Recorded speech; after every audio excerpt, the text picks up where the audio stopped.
headphones, and I kid you not, it turned my live stream off, which is bizarre because I literally didn't touch anything else. I've never heard of that before. I apologise. Holly Ann and Sinead, I hope you're still there. Thank you for the tip on the sound. If you missed the previous video, I was asking if the sound quality was okay because I'm a bit sceptical. Even though I've tested it, I'm a bit sceptical of these headphones. And great, good to know, thank you. And so anyway, what happened was I just unplugged my headphones and my light went off. Right, so time to get on with some training all about faces. Why do I have to show my face in a video? And this, particularly for product-based businesses, I think is really important because I think lots of people have a tendency to say, I don't need to show myself, I just need to show my product. And whilst product videos are obviously really important, what we really need to see is your face. And this is part of the whole getting to know you factor. This is the whole part of the branding, the personal branding, and seeing the person behind the product. So we are no longer consumers of simply products. We are consumers of information, knowledge, and people. And it's really important for us to connect with you as a person, even when you are selling a product. Okay, so what you might know already is that we read faces. It's one of the skills that we have as human beings, and some people are particularly adept at it. I have an autistic family, so my husband and my eldest son are autistic. They are not adept at reading faces. It's a skill they find really, really tricky. Okay, hey. So, but we do it subconsciously, and it's kind of part of our reptilian brain, if you like, because it's important for us to gauge whether someone's an enemy, I suppose, on a very basic level, whether we can trust someone, whether we can rely on someone, whether we can connect with someone. So we read all these micro signals, they're called, and it's like pupils dilate, your lips might get red, your blushing is a really obvious emotion that we read. But we read faces, and here is my first fascinating fact. I found out that Americans read an individual face, whereas Japanese people read a group of faces. And in fact, there is an expression in Japan which is it's called something like reading the air. So you walk into a room and you read the air, which I guess is the atmosphere. And Japanese people find it much easier to gauge the mood of a room full of people than an American who reads one person at a time. And the other interesting thing is that Japanese people would read eyes and Americans read mouths. So anyway, I just thought that was a little bit fascinating facts for you there. So reading a face is something we all do. We do it subconsciously. Some people are, if you like, better at it than others, but it informs us. I'm going to say it's a little bit like dogs sniffing each other's bums when they meet, because that gives them tons of information about that dog. And what we do as humans is we don't do that, we read faces instead. So being able to see a face so that we can read it is super important. We're building rapport, we're connecting, we are building know, like and trust, we are building expertise, we are coming across as though we know what we're talking about. And all of that, which you may feel is kind of peripheral to a product, is really important when it comes to making buying decisions. We want to buy from people we trust. And I often say, and I've said it in previous trainings, if you're selling a product that somebody else is selling, say it's skincare, say it's, I don't know, dog food, whatever you wish, what is going to make someone buy from you rather than from someone else? And it's because they have a connection. And usually that connection is forged face to face. Obviously, in real life would be great, but the second best thing to face in real life is face to face on screen. Now, here's one thing I'd like you to consider. When you are doing an online training, and I'm assuming that pretty much everyone in the entire world has done some online training in the last 2 years, what do you look at? Think about the difference between an online training where someone is like me on the screen, eye contact, chatting to you, and online training where you've got slides, or slides and a voiceover. I know for a fact that when the slides come on, my hand goes towards my phone, or if there's no person involved in the video and the training, I might just surreptitiously go and check my social media, or I might just go, oh, I need to fix that invoice, that Canva graphic, whatever it is. I'll just be doing that while I have a listen to the training. Because there is something about not having a face in front of you that kind of makes you want to switch off a little bit. And it's the same in real life presentations. When you're in a meeting or a conference or some kind of event, if someone's solely focused on the slides and reading the slides, we all begin to switch off a little bit because it's lacking that connection, it's lacking that personal, human warmth that we want. So, how can we make sure that we build up that know, like and trust factor? Of course, there is a place for simple product videos.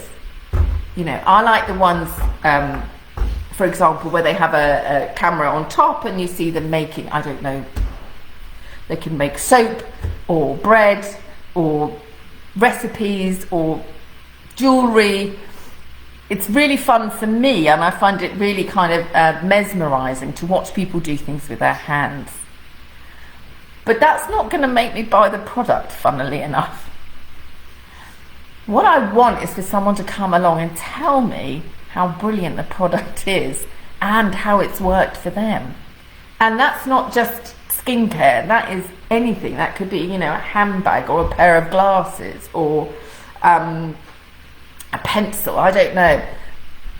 What I want to know is kind of, how did you come up with the idea? Why are you doing this? What do you get out of it? I'm fascinated by, you know, what were the mistakes you made? What are the prototypes? What are the tweaks you made to improve? How did you come up with the recipe or the design or the idea? So I talk a lot in my coaching program about building those stories, the stories of getting started and your inspiration and then your business process. But while you're telling me that, I want to see your face. Because here's another interesting thing. When we're in this kind of framing, it feels conversational. This is possibly how far apart we would be if we were sitting down and having a coffee in a cafe around a kitchen table. So again, we're drawn to that kind of conversational aspect. Having that head and shoulder person on our device feels a little bit like we're having a conversation with a friend. And so building on that kind of rapport, building up that kind of friendship and connection, we tell each other stories. It's what we naturally do. So what I'm trying to say is that we're trying to mimic natural situations. Hello? What did I say?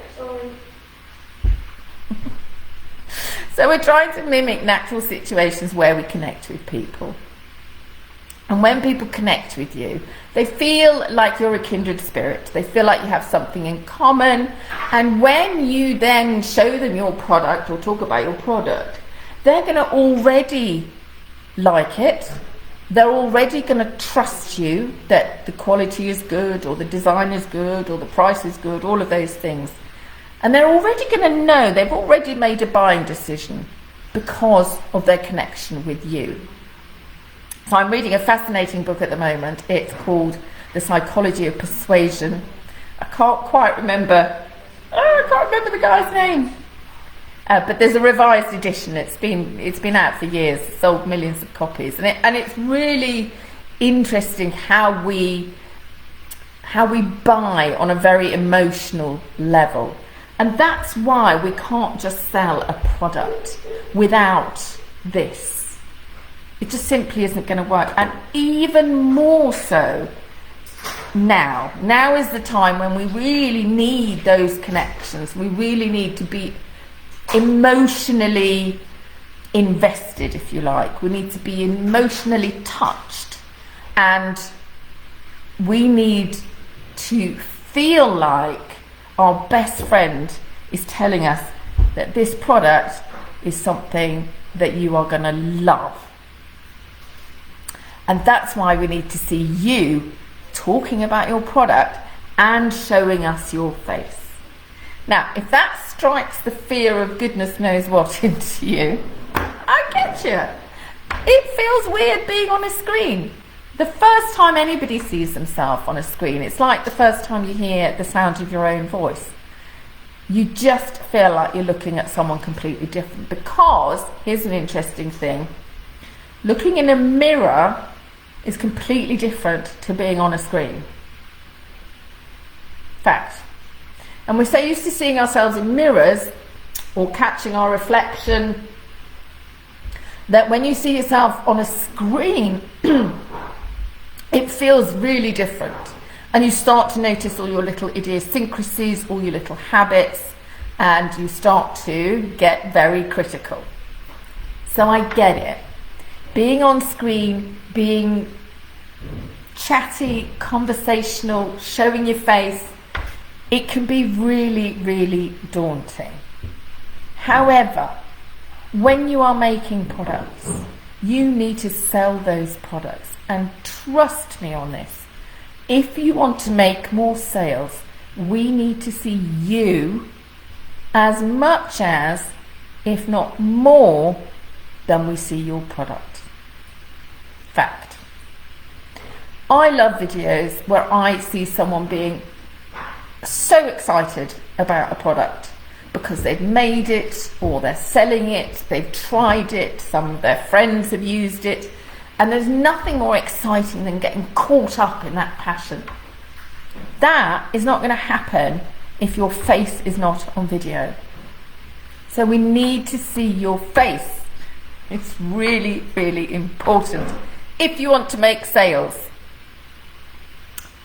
And if you want some help getting brave, being courageous, getting on camera more, then give me a shout, because that's what I'm here for. I get it that it can feel icky. I get watching yourself back is hideous.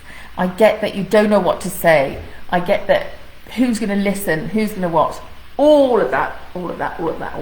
But you're here because you have got a business, and your business needs to make money.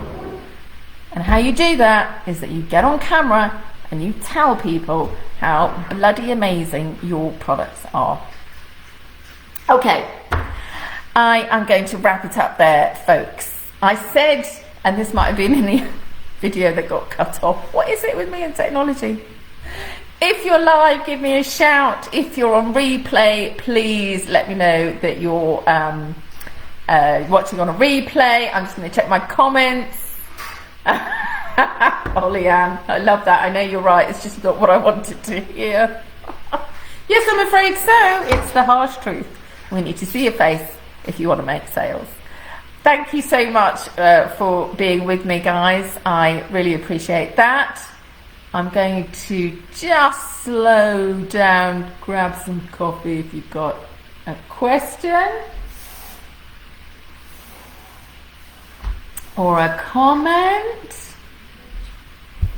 I'm just going to check I can see everything, because that doesn't always happen.